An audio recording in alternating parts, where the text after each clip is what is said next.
સુરત શહેરના એસઓજી પોલીસના ડીસીપી રાજદીપસિંહ નકુમની હવે મુશ્કેલીઓ વધી.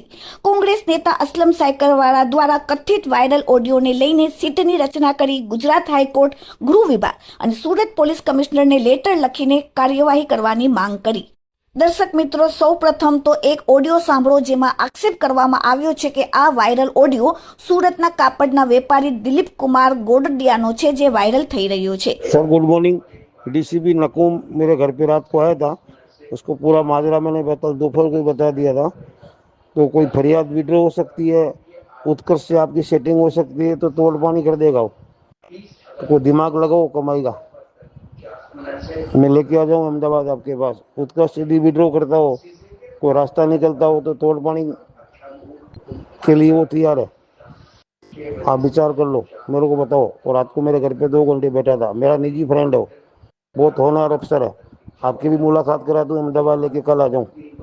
आप तो रथ यात्रा है वो बंदोबस्त में।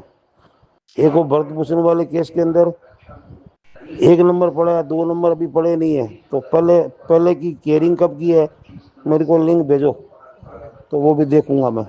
चार्ट बन गया हो तो 2 नंबर यदि हाईकोर्ट के पड़ गए हैं तो वो भी भेज दीजिए। और शनिवार को मैं आ रहा हूँ अहमदाबाद वंदे भारत से। सबसे पहले 4 कॉपी आपकी। જો કે આ વાયરલ ઓડિયોને ડેલી ઇન્ડિયા ટીવી ચેનલ પુષ્ટિ કરતો નથી, પરંતુ આ વાયરલ ઓડિયો કેટલાક પ્રખ્યાત સમાચાર ચેનલોમાં પણ પ્રસિદ્ધ થયો છે, જેને લઈને આજે કોંગ્રેસ નેતા અસલમ સાયકલવાળાએ કથિત વાયરલ ઓડિયોને ઉચ્ચ પોલીસ અધિકારીઓની હાજરીમાં સ્પેશિયલ ઇન્વેસ્ટિગેશન ટીમ એટલે સીટની રચના કરીને તપાસની માંગ કરી. કાપડના વેપારી દિલીપ કુમાર ગોરડિયાના કથિત ઓડિયોના ફોરેન્સિક વોઇસ સ્પેક્ટ્રોગ્રાફીની માંગ સાથે ડીસીપી નકુમ સાથેની મિત્રતાની તપાસની માંગ કરી.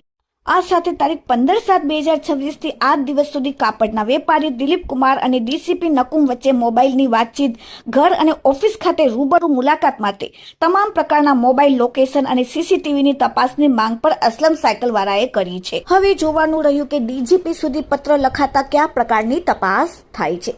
વાયરલ ઓડિયો કરીને ડીસીપી નકુમને બદનામ કરનારી ઇસમ પકડાઈ છે કે નહીં, કે પછી વાયરલ ઓડિયો ખરેખર સાચું છે કે નહીં, તે તપાસ પછી જ ખબર પડશે. Bureau report, daily India TV, Surat. Surat શહેર પોલીસ એસઓજીના ડીસીપી શ્રી રાજદીપસિંહ નકુમ એમની વિવાદી કાર્યશૈલીને કારણે ખૂબ જાણીતા છે, ને જેના કારણે હર હંમેશા સમગ્ર પોલીસ તંત્રની છબી ખરડાય છે.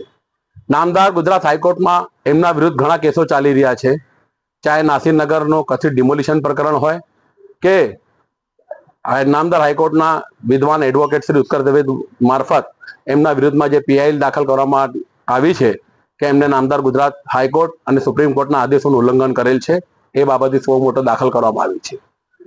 ઉત્કર્ષ દવેને લઈને એક ઓડિયો વાયરલ થઈ રહ્યો છે, જે ગુજરાતની પ્રાદેશિક પ્રસિદ્ધ ચેનલ સોમાન અને ગુજરાત તકમાં છેલ્લા 3 દિવસથી સમાચાર માધ્યમથી મને જાણવા મળ્યું. જેમાં એક ઓડિયો વાયરલ થઈ રહ્યો છે કે જેમાં સુરતના કોઈ કાપડ વેપારી છે દિલીપ કુમાર ગારોડિયા, જે ઓડિયોમાં સ્પષ્ટપણે જણાવે છે કે ઉત્કર્ષ દવે સાથે સેટિંગ કરો, આપણે તોડપાણી કરવી છે. રાજદીપસિંહ નકુમ મારા નિજી મિત્ર, અંગત ફ્રેન્ડ છે, અંગત મિત્ર છે. એ એમના ઘરે ગયા હતા, 2 કલાક બેઠા હતા અને ઉત્કર્ષ દવે અરજી પાછી ખેંચે એવી વાતો સંભળાઈ રહી છે એ ઓડિયોમાં, જે બાબત ખૂબ ગંભીર છે.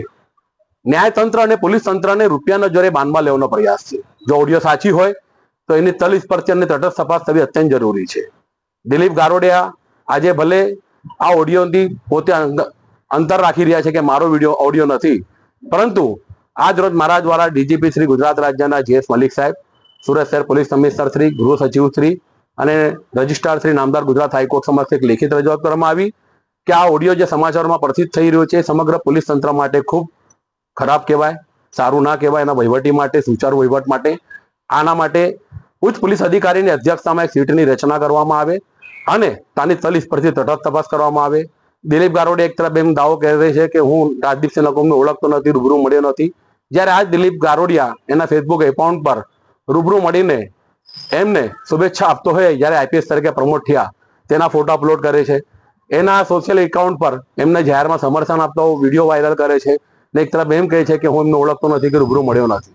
એટલે ક્યાંક કંઈક રંધાઈ રહ્યું છે, ને આ સમગ્ર બાબતની તપાસ એમના બંનેના રાજદીપસિંહ નકુમ અને દિલીપ ગારોડિયાના મોબાઈલ લોકેશન, એમના સીસીટીવી કેમેરા, એમના ઓફિસના, દિલીપ ગારોડિયાના ઓફિસના રહેઠાણના તમામની તપાસ થવી ખૂબ અત્યંત જરૂરી છે.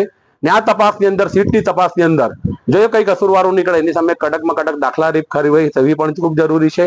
અને આ સમગ્ર બનાવની અંદર રાજદીપસિંહ નકુમની નોંધણી જણાય તો આવા અધિકારીને તાત્કાલિક અસરથી પોલીસ તંત્રની ખરડતી છબીને બચાવવા માટે તાત્કાલિક અસરથી એમને કાયમી ડિસમિસ કરવા જોઈએ, કાં તો સ્વૈચ્છિક નિવૃત્ત કરવા જોઈએ. આ માંગણી સાથે આજે આજરોજ મારા દ્વારા ડીજીપી શ્રી સમક્ષ લેખિત રજૂઆત કરવામાં આવી છે. અને એ પણ સૌ ચેનલોના જે કઈ માધ્યમ છે, સોશિયલ મીડિયા એકાઉન્ટ દિલીપ ગારોડાના છે, તમામ પુરાવાઓ આપીને એક લેખિત રજૂઆત કરવામાં આવી છે.